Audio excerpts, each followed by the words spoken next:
بسم اللہ الرحمن الرحیم نحمدہ ونصلی علی رسولہ الکریم۔ جامعہ انوریہ حیدرآباد باب العلم انوریہ ایجوکیشنل سوسائٹی کی جانب سے شرح معانی الآثار یعنی طحاوی شریف کے درس کا جو سلسلہ شروع کیا گیا ہے، آج اس کی ایک اہم نشست ہے۔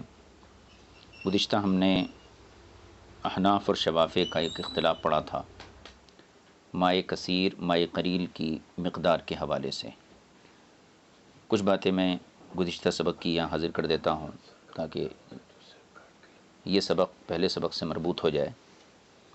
شوافع کے یہاں مائع کثیر کی مقدار یہ ہے، پانی اگر قلتین کی مقدار کو پہنچ جائے تو وہ کثیر ہے، قلتین سے کم ہے تو وہ قلیل ہے۔ شوافع نے اسی پر اعتماد کیا ہے۔ احناف کہتے ہیں کہ قلتین یہ مائع کثیر کی مقدار نہیں ہے، بلکہ احناف کے نزدیک مائع کثیر کے بارے میں اصل مسلک یہ ہے کہ جو شخص مبتلا ہوا ہے اس کی رائے کا اعتبار کیا جائے گا، اور یہ امام اعظم کا قول ہے۔ امام یوسف کا قول ہم نے ذکر کیا تھا کہ ایک پانی کی ایک جانب کو حرکت دینے سے دوسری جانب اگر متحرک نہ ہو تو یہ مائع کثیر ہوتا ہے، اور تیسرا قول جو زیادہ مشہور ہے اور عام کتابوں میں آتا ہے وہ دہدردہ ہے، یہ امام محمد کی طرف منسوب ہے۔ گزشتہ جو بحث کی گئی تھی وہ اذا بلغ الماء قلتین فلم يحمل خبثا، اس حدیث کے حوالے سے احناف کی جانب سے اس کے جوابات دیے گئے تھے، اور یہ ثابت کیا گیا تھا کہ قلتین سے یہاں مراد 2 مٹکے پانی نہیں ہے، بلکہ اس سے مراد جو ہے بہتا ہوا پانی ہے، کہ جب پانی اس مقدار کو پہنچ جائے یعنی جاری پانی بہتا ہوا پانی ہے تو پھر نجاست کے گرنے سے اس پانی میں کوئی اثر نہیں ہوتا ہے۔ خلاصہ کلام یہ کہ اذا بلغ الماء قلتین کی حدیث میں قلتین سے مراد یہ بہتا ہوا پانی ہے، 2 مٹکے پانی یہ مراد نہیں ہے۔ کیوں؟ اس لیے کہ 2 مٹکوں سے زیادہ پانی بھی ہو اور اس میں نجاست گر جائے تو وہ پانی ناپاک ہو جاتا ہے۔ اس قسم کی حدیثیں ہمارے سامنے ہیں، انہی حدیثوں کو آج صاحب کتاب یہاں بیان کریں گے۔ اب یہاں سے دیکھیے، وقد روی فی ذلک عمن تقدمہم ما یوافق مذہبہم، اور کچھ ایسی حدیثیں مروی ہیں انہی سے جن کا تذکرہ پہلے گزرا جو ان کے مذہب کے موافق ہیں، اور ان حدیث کو پیش کرنے کا مقصد یہی ہے کہ قلتین میں یعنی حدیث قلتین میں 2 مٹکوں کا معنی مراد لیا جانا یہ حدیث کی مراد کے خلاف ہے۔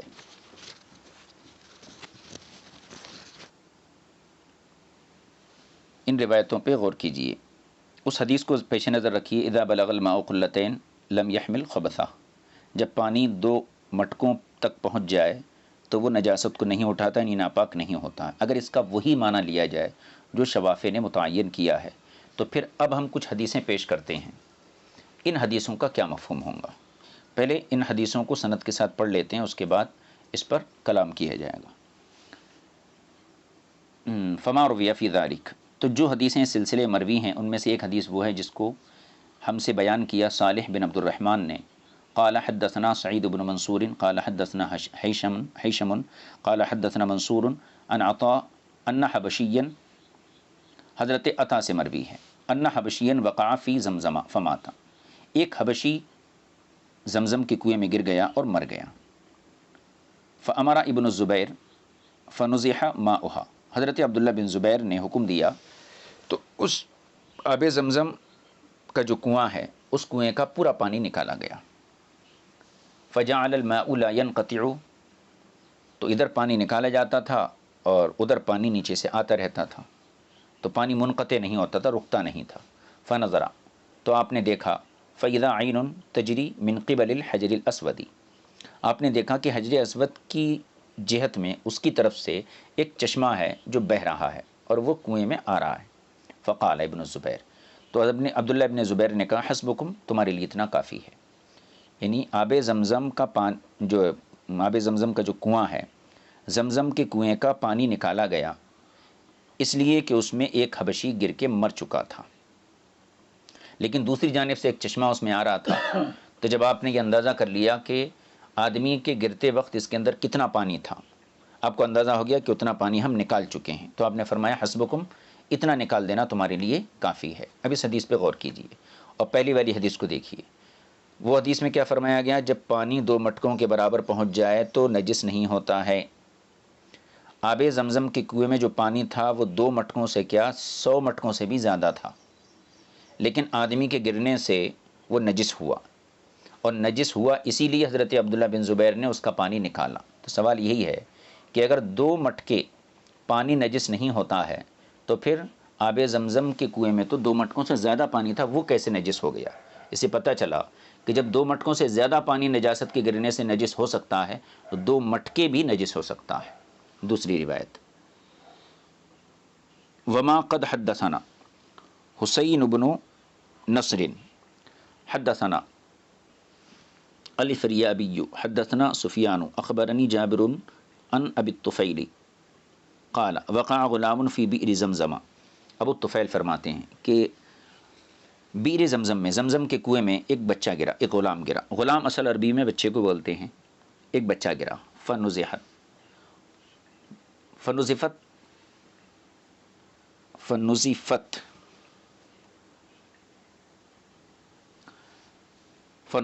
تو اس کا پانی نکالا گیا۔ اس حدیث سے ہی پتہ چلا کہ بچے کے گرنے سے پانی کو نکالا گیا۔ تیسری حدیث، وما قد حدثنا محمد بن خزیمہ قال حدثنا حجاج بن المنہالی قال حدثنا حماد بن سلمہ عن عطاء بن السائب عن میسرہ ان علی، صاحب حضرت میسرہ سے، وہ حضرت علی سے روایت کرتے ہیں رضی اللہ عنہ، قال فی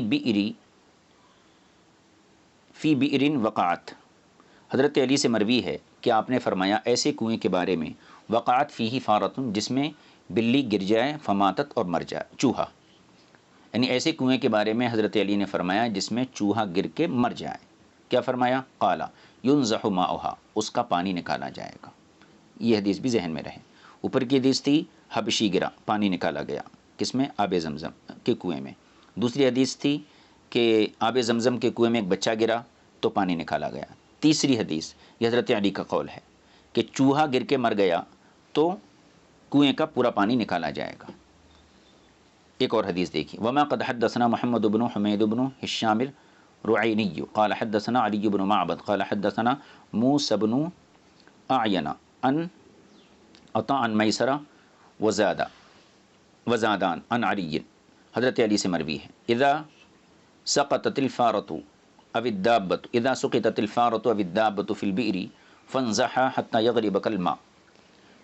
حضرت علی سے مروی ہے یہ بھی کہ آپ نے فرمایا اذا سقطت الفارۃ او الدابۃ فی البئر، کہ جب کنویں میں کوئی جانور، بلی، چوہا گر جائے یا کوئی جانور گر جائے، اذا سقطت الفارۃ، جب چوہا گر جائے، او الدابۃ، یا کوئی چوپایا گر جائے، کوئی جانور گر جائے کنویں میں، فانزحها، تو تم اس کا پانی نکال دو، حتی یغربک الماء، یہاں تک کہ تمہیں یہ غالب گمان ہو جائے کہ اب تمام پانی نکال دیا گیا ہے۔ یہ حدیث، اس میں ایک چیز کا اضافہ ہے، چوہے کے ساتھ ساتھ کوئی بھی جانور گر پڑے۔ آگے کی حدیث دیکھیے، حدثنا محمد بن خزیمہ قال حدثنا حجاج قال حدثنا حماد عن ابی المحزم قال سألنا ابا ہریرہ، ابو المحزم کہتے ہیں کہ ہم نے ابو ہریرہ سے پوچھا، عن الرجل یمر بالغدیر، اس شخص کے بارے میں جو کہنا چاہیے حوضوں کے پاس سے گزرتا ہو، یعنی جوہڑ کے پاس سے، ایبول فیہ، کیا یہ گزرنے والا شخص اس حوض میں، اس جوہڑ میں پیشاب کر سکتا ہے؟ قال لا، آپ نے فرمایا نہیں۔ کیوں؟ فإنہ یمر بہ اخوہ المسلم، کیونکہ ہو سکتا ہے اسی جوہڑ سے، اسی حوض کے پاس سے اس کا دوسرا مسلمان بھائی گزرے، فیشرب منہ، اور اسے پانی کی ضرورت ہو وہ اس سے پیے، ویتوضأ، اور وضو کی ضرورت ہو تو اسے وضو کرے، وإن کان جاریا فلیبل فیہ ان شاء، پھر حضرت ابو ہریرہ نے فرمایا اگر وہ پانی بہتا ہوا ہے تو چاہے تو اس میں پیشاب کر سکتا ہے۔ اس حدیث پاک کے اندر غور کیجئے کہ حضرت ابو ہریرہ نے فرمایا کہ اگر کہیں ٹھہرا ہوا پانی ہے تو اس میں پیشاب کرنے سے آپ نے منع کیا، اور جہاں بہتا ہوا پانی ہے اس میں آپ اجازت دیے، اور ایک حدیث وما قد حدثنا محمد قال حدثنا حجاج قال حدثنا حماد عن ایوب عن محمد عن ابی ہریرہ مثلہ، یہ اسی حدیث کی دوسری سند ہے۔ آگے کی حدیث دیکھیں، وما قد حدثنا ابو بکرۃ قال حدثنا ابو عامر الاقدی قال حدثنا سفیان عن زکریا عن الشعبی فی الطیر والسنور ونحوہما یقع فی البئر قال ینزح منها 40 دلوہ۔ یہ ایک حدیث ہے، شعبی کی روایت ہے۔ امام شعبی جو ہیں عظیم تابعی ہیں اور صحابہ کے شاگرد ہیں۔ یہ امام شعبی سے مروی ہے فی الطیر والسنور، پرندہ یا بلی یا اس جیسے جانور یقع فی البئر اگر کنویں میں گر جائیں تو کیا حکم ہے۔ ان شعبی، شعبی سے مروی فی الطیر والسنور ونحوہما، پرندے کے بارے میں اور بلی کے بارے میں اور ان جیسے جو چھوٹے چھوٹے جانور ہیں ان کے بارے میں، اگر یہ جانور کنویں میں گر جائیں تو کیا حکم ہے۔ تو آپ نے فرمایا ینزح منها 40 دلوا، اس کنویں کے پانی سے 40 ڈول پانی نکالا جائے گا۔ یہ حدیث ہو گئی، اس میں بھی پانی نکالنے کا حکم دیا گیا۔ آگے ایک حدیث دیکھیے، حدثنا حسین بن نصر قال حدثنا الفریابی قال حدثنا سفیان عن زکریا عن الشعبی قال، یہ شعبی کی روایت ہے۔ آپ نے فرمایا ینزح منها 40 دلوا، 40 ڈول نکالے جائیں گے، یعنی پرندہ گر جائے یا جو ہے بلی گر جائے یا اس جیسے جانور گر جائیں تو پھر 40 ڈول پانی نکالا جائے گا۔ اور اس کے بعد کی اور ایک حدیث ہے، وما قد حدثنا صالح بن عبد الرحمن، صالح بن عبد الرحمن قال حدثنا سعید بن منصور قال حدثنا حشیم عن عبد اللہ بن صبرۃ الحمدانی عن الشعبی، یہ بھی شعبی کی روایت ہے۔ قال یدلو منها 70 دلوا، انہوں نے کہا کہ ایسے کنویں سے 70 ڈول پانی نکالا جائے گا۔ اس کے بعد وما قد حدثنا فہد بن سلیمان قال حدثنا محمد بن سعید ابن الاصفہانی قال حدثنا حفص بن غیاث النخعی عن عبید اللہ بن صبرۃ الحمدانی عن الشعبی، یہ بھی شعبی کی روایت ہے۔ قال سألناہ عن الدجاجۃ تقع فی البئر، ہم نے امام شعبی سے اس مرغی کے بارے میں پوچھا جو کنویں میں گر جائے، فتموت فیہا، اور گر کے مر جائے۔ قال، تو آپ نے فرمایا ینزح منها 70 دلوا، 70 ڈول پانی نکالا جائے گا۔ وما قد حدثنا، اور ایک روایت اور ایک حدیث ہے جس کو ہم سے بیان کیا کس نے؟ صالح نے۔ قال حدثنا سعید بن منصور قال حدثنا حشیم قال حدثنا المغیرۃ عن ابراہیم فی البئر، مغیرہ نے ابراہیم سے روایت کیا فی البئر، ایسے کنویں کے بارے میں، یقع فیہ الجرذ او السنور فیموت، کہ جس کنویں کے اندر چوہا یا بلی گر کر مر جائیں تو اس کا کیا حکم ہے؟ تو انہوں نے کہا یدلو منها 40 دلوا، اس سے 40 ڈول پانی نکالا جائے گا۔ قال المغیرہ حتی یتغیر الماء، مغیرہ کہتے ہیں یہاں تک کہ پانی متغیر ہو جائے، پانی بدل جائے۔ اور ایک حدیث دیکھ لیجئے، وما قد حدثنا محمد بن خزیمہ قال حدثنا الحجاج قال حدثنا ابو عوانۃ عن المغیرہ عن ابراہیم، ابراہیم سے مروی ہے، فی فارۃ وقعت فی بئر، کہ اگر چوہا کنویں میں گر جائے تو کیا حکم ہے؟ قال، تو انہوں نے فرمایا ینزح منها قدر 40 دلوا، اس کنویں سے 40 ڈول کی مقدار پانی نکالا جائے گا۔ وما قد حدثنا حسین بن نصر، اور ایک حدیث، قال حدثنا الفریابی قال حدثنا سفیان عن المغیرہ عن ابراہیم فی البئر، انہی ابراہیم سے اس کنویں کے بارے میں مروی ہے، تقع فیہ الفارۃ قال ینزح منها دلاء، تو انہوں نے کہا ایسے کنویں کے بارے میں جس میں چوہا گر جائے تو آپ نے فرمایا کہ اس سے چند ڈول پانی نکالا جائے گا۔ وما قد حدثنا ابن خزیمۃ قال حدثنا حجاج قال حدثنا حماد بن سلمہ عن حماد بن ابی سلمۃ انه قال فی دجاجۃ وقعت فی بئر، حماد ابن ابی سلیمان سے مروی ہے، انہوں نے کہا ایسے کنویں کے بارے میں جس میں مرغی گر جائے اور گر کر فماتت مر جائے، کیا کہا؟ قال ینزح منها قدر 40 دلوا او 50، اس سے 40 ڈول یا 50 ڈول پانی نکالا جائے گا، ثم یتوضا منها، اس کے بعد اس سے وضو کیا جائے گا۔ یہ تمام روایتیں ہیں جن کا خلاصہ یہ ہے کہ کنویں میں آدمی گر جائے تو پورا پانی نکالا جائے گا، ٹھیک ہے۔ اور حضرت علی سے ایک قول مروی ہے کہ اگر چوہا گر جائے تو اس صورت میں بھی پانی نکالا جائے گا، مرغی گر جائے اس صورت میں بھی پانی نکالا جائے گا۔ یہ مختلف روایتیں ہم پڑھے یہاں پر۔ اب امام طحاوی فرماتے ہیں کہ فہذا من روینا عنہ من اصحاب رسول اللہ صلی اللہ علیہ وسلم و تابعیہم، یہ وہ روایتیں ہیں جن کو صحابہ نے اور تابعین نے ہم تک پہنچایا ہے، نقل کیا ہے۔ قد جعلوا میاہ الآباری نجستاً بوقوع النجاسات فیہا، اور ان تمام روایتوں میں غور کرنے سے یہ معلوم ہوا کہ ان صحابہ اور تابعین نے کنوؤں کے پانیوں کو نجس قرار دیا بوقوع النجاسات فیہا، ان میں نجاستوں کے گرنے سے، یعنی اگر کنویں میں نجس چیز گر جائے تو صحابہ اور تابعین نے ان کنویں کے پانیوں کو نجس قرار دیا۔ ولم یراعوا کثرتها ولا قلتها، اور ان حضرات نے پانی کی کثرت اور اس کی قلت کا اعتبار نہیں کیا، بلکہ کیا دیکھا؟ وراعوا دوامها ورکودها، ان حضرات نے پانی کے ٹھہراؤ اور اس کے رکے رہنے کا اعتبار کیا۔ یعنی تمام جو حدیثیں ابھی ذکر کی گئیں سب یہ کنویں کی حدیثیں ہیں، اور ہر حدیث کے اندر حبشی غلام، حبشی اگر آب زمزم کے کنویں میں گر کے مر گیا تو پورا پانی نکالا گیا، تو وہاں بھی صحابہ نے پانی کی مقدار کو نہیں دیکھا، بلکہ یہ دیکھا یہ پانی ٹھہرا ہوا ہے۔ حضرت علی سے قول مروی ہے حبشی غلام کے بارے میں، تو نہیں حضرت علی سے نہیں ہے، وہ قول جو ہے کسی دوسرے صحابی سے مروی ہے۔ بہرکیف اس میں بھی یہی ہے کہ ایک غلام گرا تو غلام کے گرنے سے پانی کو نکال دینے کا حکم دیا۔ حضرت علی سے جو مروی ہے وہ چوہے کے بارے میں ہے، چوہا گر کے اگر کنویں میں مر گیا تو پورا پانی نکالنے کا حکم دیا۔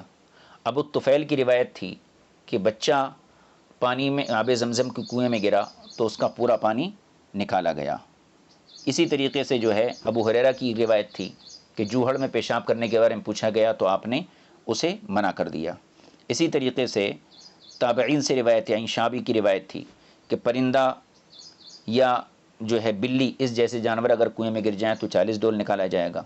اس کے علاوہ شعبی کی اور ایک روایت تھی، بلکہ اسی روایت کی مختلف سندیں تھیں 40 ڈول کی، اور مرغی کی ایک روایت آئی تھی شعبی سے کہ مرغی اگر کنویں میں گر جائے مر جائے تو پھر اس میں 70 ڈول پانی نکالا جائے گا۔ اسی طریقے سے ابراہیم کی روایت تھی کہ اگر چوہا یا بلی گر کر مر جائے کنویں میں تو پھر ایسی صورت میں 40 ڈول پانی نکالا جائے گا۔ ان تمام روایتوں میں غور کیجئے، یہ تمام روایتیں یا تو صحابہ سے ہیں، صحابہ میں حضرت علی ہیں، حضرت عبداللہ بن زبیر ہیں، اور غالباً ابو الطفیل، اور اس کے بعد تابعی ہیں۔ تو صحابہ اور تابعین نے یہاں پر نجاست گرنے سے کنویں کے پانی کو نجس قرار دیا۔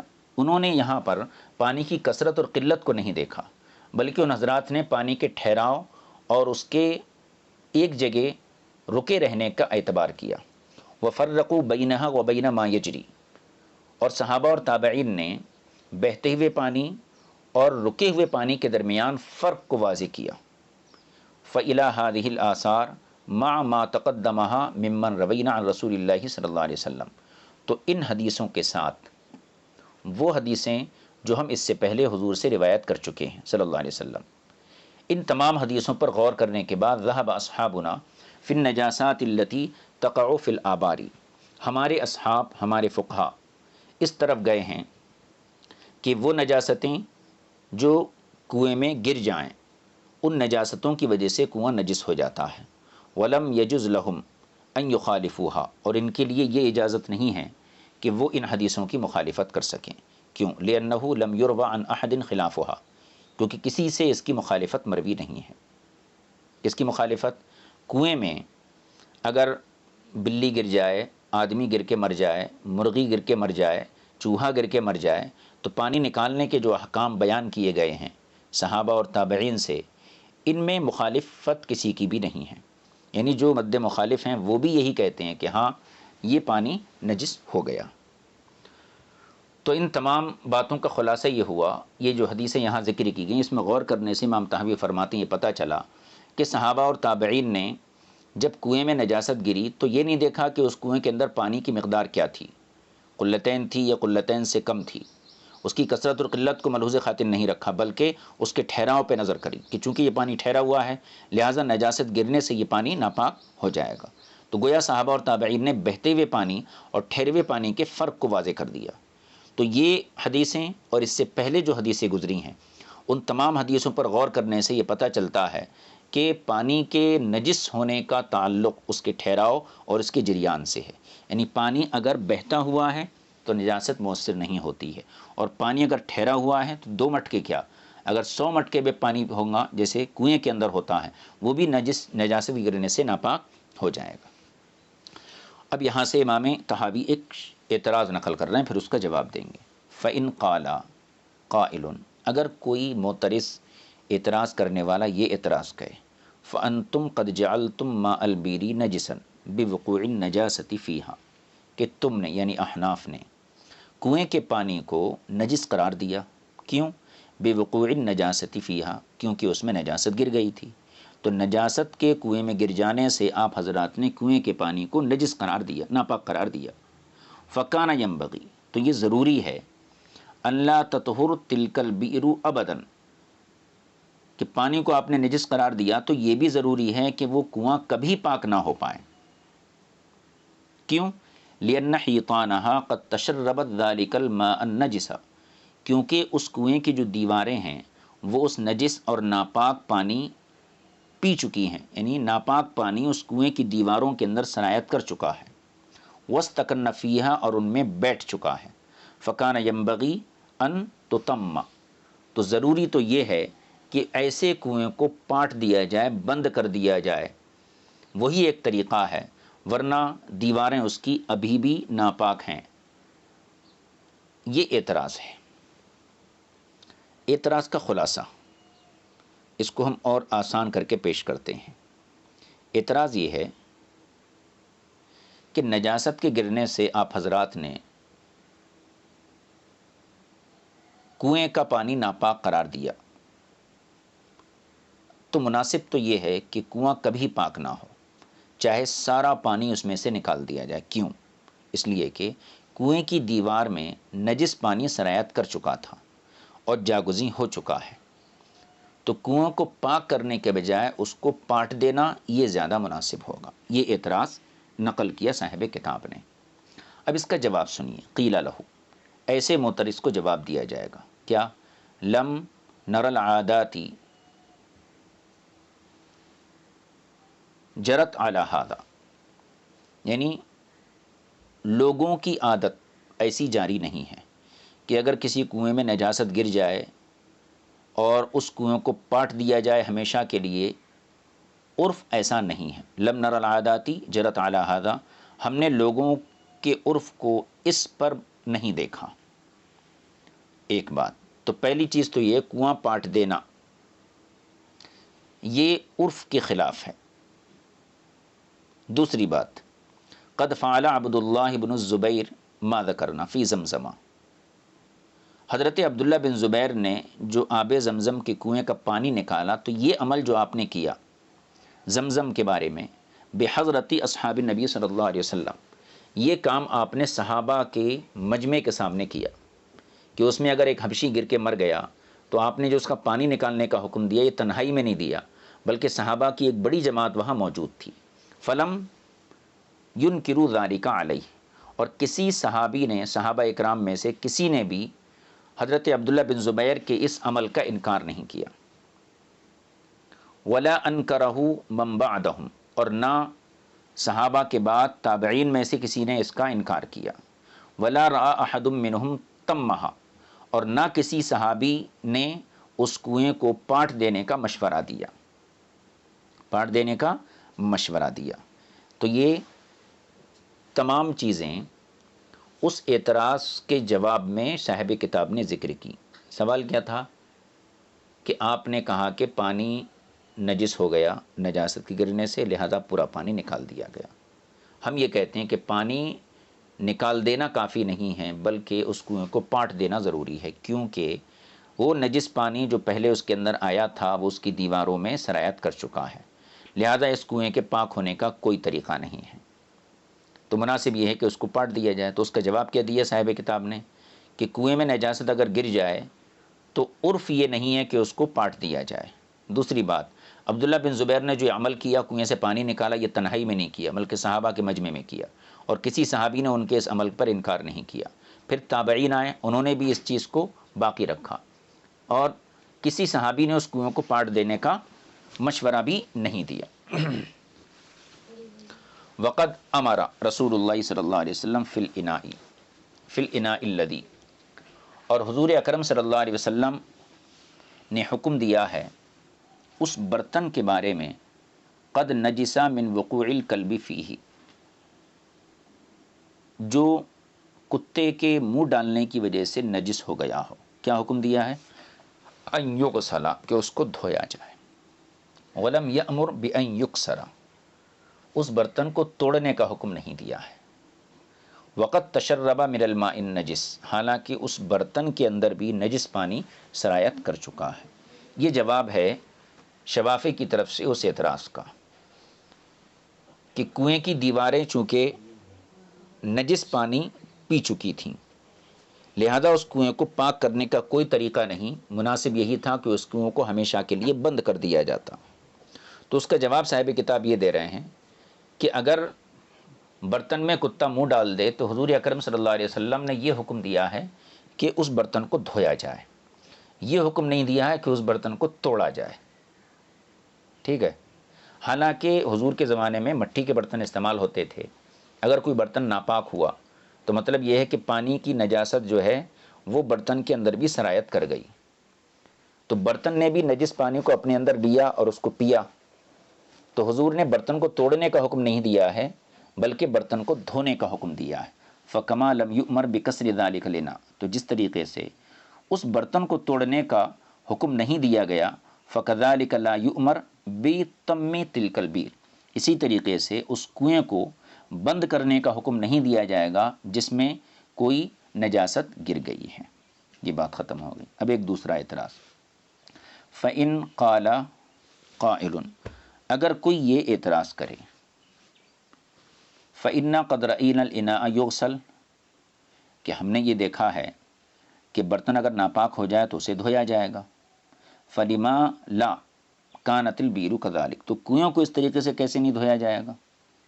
برتن ناپاک ہو گیا تو اس کا جو ناپاک پانی ہے وہ گرا دیا گیا، اس کے بعد 3 مرتبہ اس برتن کو یا 7 مرتبہ جو بھی ہے وہ دھویا گیا، تو برتن کی نجاست جب ختم ہوئی، جب اس کو دھویا گیا، تو ایسا کنویں کے اندر کیوں نہیں کیا جاتا ہے؟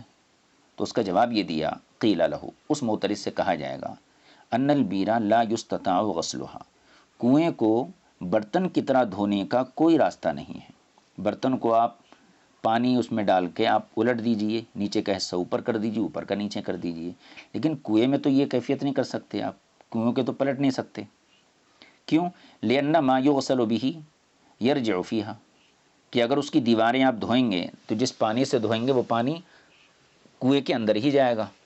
وَلَيْسَتْ كَالْإِنَاءِ الَّذِي يُحْرَقُ مِنْهَا، اور کنواں اس برتن کی طرح تو نہیں ہے کہ جس کا پانی بہا دیا جائے۔ كَالْإِنَاءِ الَّذِي يُحْرَقُ مِنْهُ مَا يُغْسَلُ بِهِ، اور برتن کنواں اس برتن کی طرح نہیں ہے کہ جس کے غسالے کو بہا دیا جائے۔ فَلَمَّا كَانَتِ الْبِئْرُ مِمَّا لَا يُسْتَطَاعُ غَسْلُهَا، تو جب کنواں ان چیزوں میں سے ہو گیا کہ جن کو دھونا ممکن ہی نہیں ہے، وَقَدْ ثَبَتَ طَهَارَتُهَا فِي حَالٍ مَّا، اور جس حال میں بھی اس کی پاکی ثابت ہوئی، وَكَانَ كُلُّ مَنْ أَوْجَبَ نَجَاسَتَهَا بِوُقُوعِ النَّجَاسَةِ فِيهَا فَقَدْ أَوْجَبَ طَهَارَتَهَا بِنَزْعِهَا، اور جس نے بھی نجاست کے گرنے کی وجہ سے کنویں کی نجس ہونے کو ثابت کیا، یعنی جس نے یہ کہا کہ نجاست کے گرنے سے کنواں ناپاک ہو جاتا ہے، فقط اوجبا، تو اس نے یہ بھی حکم دیا، طہارتها بنزحها، کہ پانی نکال دینے سے کنواں پاک ہو جاتا ہے۔ تو جس نے یہ کہا کہ نجاست کے گرنے سے کنواں ناپاک ہوتا ہے، اس نے یہ بھی کہا کہ صرف پانی کے نکال دینے سے کنواں پاک ہو جاتا ہے۔ وَإِن لَّمْ يُنزَحْ مَا فِيهَا مِن طِينٍ، اگرچہ کنویں کے اندر تہ میں جو مٹی ہے، جو کیچڑ ہے، اس کیچڑ کو نہ بھی نکالا جائے جب بھی کنویں کی پاکی کا حکم دیا جاتا ہے۔ اب یہاں غور کیجئے، گویا کہ جواب دینے کا ایک دوسرا طریقہ ہے وہ یہ، آپ نے اعتراض کیا کیا کہ کنویں میں اگر نجاست گری تو آپ نے پانی نکال دیا اور کہہ دیا کہ صاحب کنواں پاک ہو گیا۔ ہم یہ کہتے ہیں کہ پانی نکال دینے سے کنویں کی پاکی مکمل نہیں ہوتی ہے، بلکہ وہی ناپاک پانی کنویں کی دیواروں کو بھی لگا تھا، لہذا کنویں کے پاک کرنے کا کوئی طریقہ نہیں ہے۔ تو ہم نے اس کا جواب یہ دیا کہ برتن اگر ناپاک ہو جائے تو اس کے پاک کرنے کا طریقہ یہ ہے کہ اسے دھویا جائے گا، یہ نہیں ہے کہ اس کو توڑا جائے گا۔ تو کنویں کی پاکی بھی یہی ہے کہ اس کو پاک کیا جائے گا، پانی نکالا جائے گا، اس کو پاٹا نہیں جائے گا۔ دوسری چیز یہ کہ آپ نے دیواروں سے اعتراض کیا کہ دیواروں میں پانی سرایت کر جاتا ہے، حالانکہ کنویں کے نیچے تہ میں جو مٹی جو کیچڑ ہے وہ کیچڑ نکالا نہیں جاتا ہے، وہ کیچڑ ویسا ہی رہتا ہے۔ اب غور کیجئے، کیچڑ کی نجاست اور دیواروں کی نجاست میں کتنا فرق ہے۔ کیچڑ پہلے سے موجود تھا، جب نجس پانی تھا جب بھی کیچڑ موجود تھا۔ دیواروں نے پانی پیا تو آپ کہتے ہیں دیواریں پاک نہیں ہوئیں، حالانکہ کیچڑ نکالنے کا کسی کا حکم نہیں ہے، کسی نے بھی حکم نہیں دیا ہے کہ کنویں کی تہ میں جو مٹی جمع ہے اور جس میں نجس پانی سرایت کر چکا ہے، ملا ہوا ہے، اس کو نکالا جائے، کسی نے حکم نہیں دیا ہے۔ اسی کو بیان فرماتے ہیں وَإِن لَّمْ يُنزَحْ مَا فِيهَا مِن طِينٍ، اگرچہ جو مٹی کنویں کی تہ کے اندر ہے اس کو نہ نکالا جائے، جب بھی صرف پانی نکال دینے سے کنویں کی پاکی کا حکم دیا جائے گا۔ فَلَمَّا كَانَ بَقَاءُ طِينِهَا فِيهَا لَا يُوجِبُ النَّجَاسَةَ مَا يَطْرَأُ فِيهَا مِنَ الْمَاءِ، تو جب کنویں کی تہ میں باقی رہنے والی مٹی یا کیچڑ اس پانی کی نجاست کو واجب نہیں کرتی ہے جو پانی بعد میں آیا ہے، وَإِن كَانَ يَجْرِي عَلَى ذَلِكَ الطِّينُ، اگرچہ بعد میں تازہ آنے والا پانی اسی کیچڑ کے اوپر سے بہتا ہو، جب بھی اس پانی کی نجاست کا حکم نہیں دیا جاتا ہے۔ اذا ما بین حیطانها احلا، تو جب دیواروں کے آس پاس پانی بہے گا تو بدرجہ اولا اس کی نجاست کا حکم نہیں دیا جائے گا۔ کانا اذا ما بین حیطانها احرا ان لا ینجس، تو پھر جب دیواروں میں پانی بہتا ہو تو بدرجہ اولا اس کی نجاست کا حکم نہیں دیا جائے گا۔ ولو کان ذلک ماخوذا من طریق النظر، یہاں سے صاحب کتاب استدلال کا ایک دوسرا طریقہ یعنی کہ نظر پیش کر رہے ہیں، یعنی فرماتے ہیں اگرچہ عقل یہ کہتی ہے کہ جب تک دیواروں کو نہ دھویا جائے جب تک کنواں پاک نہیں ہوگا، اور جب تک اس کی مٹی کو کھود کر نہ نکالا جائے جب تک کنواں پاک نہیں ہوگا، لیکن صحابہ اور تابعین کا اس بات پر اجماع ہے کہ کنویں کے نیچے جو مٹی کیچڑ ہے اس کو نکالنا، اس کو کھودنا یہ واجب نہیں ہے، یہ واجب نہیں ہے۔ تو جب اس مٹی کو نکالنا واجب نہیں ہے تو پھر اس کی دیواروں کو غسل دینا، ان کو دھونا یہ بدرجہ اولا واجب نہیں ہوگا۔ دیکھیے وَلَوْ كَانَ ذَلِكَ مَأْخُوذًا مِن طَرِيقِ النَّظْرِ، اور اگر آپ نظر کے طریقے سے اس میں غور کریں، لما طہرت، تو پھر یہ کنواں پاک نہیں ہوگا، حتی تغسل حیطانها، یہاں تک کہ اس کی دیواریں دھوئی جائیں، ویخرج طینها، اس کی جو مٹی ہے کیچڑ ہے وہ نکالی جائے، ویحفر، اور اسے کھود دیا جائے۔ لیکن فلما اجمعوا، جب علماء کا اس بات پر اجماع ہو گیا کہ ان نزع طینها وحفرها، کہ اس کی مٹی کو نکالنا اور اس کو کھودنا غیر واجب، یہ واجب نہیں ہے، اس بات پر اجماع ہے، کان غسل حیطانها احرى ان لا يكون واجبا، تو پھر اس کی دیواروں کو دھونا یہ بدرجہ اولا واجب نہیں ہوگا۔ وهذا كله قول ابی حنیفہ و ابی یوسف، اور یہ جو گفتگو، یہ جو بحث کی گئی ہے، یہ سب امام اعظم ابو حنیفہ اور امام ابو یوسف اور امام محمد، یعنی انہی ائمہ احناف کے مذہب کے مطابق ہم نے یہ گفتگو بیان کی ہے۔ اس کا خلاصہ سن لیجئے، اتنی جو گفتگو ہم کیے، سب سے پہلے مسئلے پر غور کیجئے، نجاست گرنے سے پانی کثیر ہو یا قلیل ہو ناپاک نہیں ہوتا ہے جب تک کہ اوصاف ثلاثہ میں سے کوئی وصف بدل نہ جائے۔ یہ قول منسوب ہے امام مالک کی طرف۔ امام مالک نے ان الماء لا ينجسه شیء سے استدلال کیا، وہاں پر صاحب کتاب نے اس حدیث کے دو معنی بیان کیے۔ ایک معنی تو یہ بیان کیا کہ اس سے مراد بہتا ہوا پانی ہے، اس سے مراد بہتا ہوا پانی ہے، اور دوسرا معنی یہ بیان کیا کہ یہ حکم اس وقت ہے جب کہ پانی سے نجاست کو نکال دیا گیا ہو، اور بعد میں جو تازہ پانی آنے والا ہے اس کا حکم حضور نے بیان فرمایا ہے۔ پھر اس کے بعد ایک دوسرا اختلاف تھا شوافع اور احناف کا مائع کثیر کی مقدار کے حوالے سے۔ شوافع کے یہاں قلتین کی مقدار کو پانی پہنچ جائے تو وہ کثیر ہے، قلتین سے کم ہے تو وہ قلیل ہے۔ احناف کے یہاں جو ہے مبتلا بہی کی رائے پر محمول کیا جائے گا، اس کی نظر میں پانی کثیر ہے تو کثیر ہے، قلیل ہے تو قلیل ہے۔ لیکن احناف میں جو سب سے آسان طریقہ ہے پانی کی مقدار کے حوالے سے وہ ہے دہ دردہ، یعنی دہ دردہ ہے تو کثیر ہے، دہ دردہ سے کم ہے تو وہ قلیل ہے۔ شوافع نے قلتین کی مقدار پر استدلال کیا انہی حدیثوں سے، اذا بلغ الماء قلتین فلیسا فلم یحمل الخبث، اسی قسم کی روایتیں آئیں کہ پانی جب قلتین تک پہنچ جائے تو وہ نجاست کو نہیں اٹھاتا ہے۔ اس حدیث کا جو معنی شوافع نے بیان کیا ہم نے اس پر رد کیا، اور ہم نے یہ امام طحاوی نے یہ بیان کیا کہ قلتین سے مراد 2 مٹکے نہیں ہیں، بلکہ قلتین سے مراد بہتا ہوا پانی ہے، بہتا ہوا پانی ہے۔ پھر اس کے بعد اس کی تائید میں صاحب کتاب نے کچھ روایتوں کو ذکر کیا، جیسے آب زمزم کی کنویں کی روایت، حضرت علی کی روایت کہ چوہا اگر چوہا کنویں میں گر کے مر جائے تو پورا پانی نکالا جائے گا، وہ طفیل کی روایت، غلام کنویں میں گرا تو پورا پانی نکالا گیا۔ ان تمام روایتوں سے صاحب کتاب نے یہ ثابت کیا کہ کنویں میں آدمی گر کے مر جائے، چوہا گر کے مر جائے، مرغی گر کے مر جائے تو اس صورت میں پانی نکالا جاتا ہے۔ پانی کیوں نکالا جاتا ہے؟ کیونکہ پانی ناپاک ہو گیا، اگر ناپاک نہیں ہوتا تو نکالنے کی ضرورت کیا تھی؟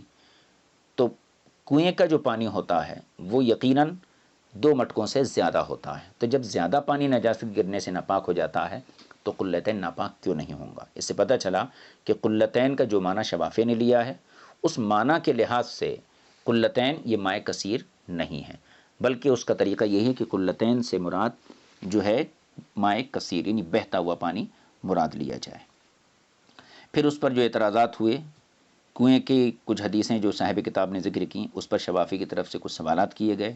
مثلا ایک سوال یہ تھا کہ آپ نے جو ہے نجاست گرنے سے کنویں کی ناپاکی کا حکم دیا اور پانی نکال دینے سے کنویں کی پاکی کا حکم دے دیا، جبکہ اس کی دیواروں کے اندر ناپاک پانی سرایت کر چکا تھا۔ تو اس کا جواب ہم نے یہ دیا کہ حضور کا ارشاد یہ ہے کہ اگر برتن کتے کے منہ ڈالنے کی وجہ سے ناپاک ہو جائے تو پھر اس کو دھویا جاتا ہے، توڑا نہیں جاتا۔ اسی طریقے سے کنویں کو پاٹا نہیں جائے گا بلکہ اس کا پانی نکال دیا جائے گا۔ اب رہی یہ بات کہ پانی گرایا جاتا ہے برتن میں سے جب وہ پاک ہوتا ہے تو کنویں میں یہ صورت نہیں کر سکتے ہیں، کنویں کو پلٹا نہیں جا سکتا ہے بہرکیف۔ اور پھر اخیر میں آپ نے نظر کے ذریعے ثابت کیا کہ جو مٹی اور تہ میں جو کیچڑ لگی ہوئی ہے اس کیچڑ کے نکالنے پر، اس کیچڑ کے عدم وجوب پر سب کا اتفاق ہے۔ کوئی بھی امام یہ نہیں کہتا ہے کہ کنویں کے نیچے جو کیچڑ ہے اس کو نکالیں جب کنواں پاک ہوتا ہے، تو جب کیچڑ کا نکالنا ضروری نہیں ہے تو دیواروں کا دھونا کیوں ضروری ہوگا؟ یہ بات مکمل ہو گئی۔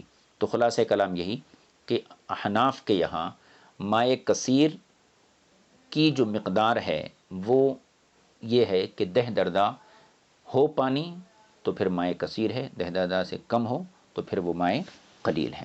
یہ باب مکمل ہو گیا انشاءاللہ تعالی۔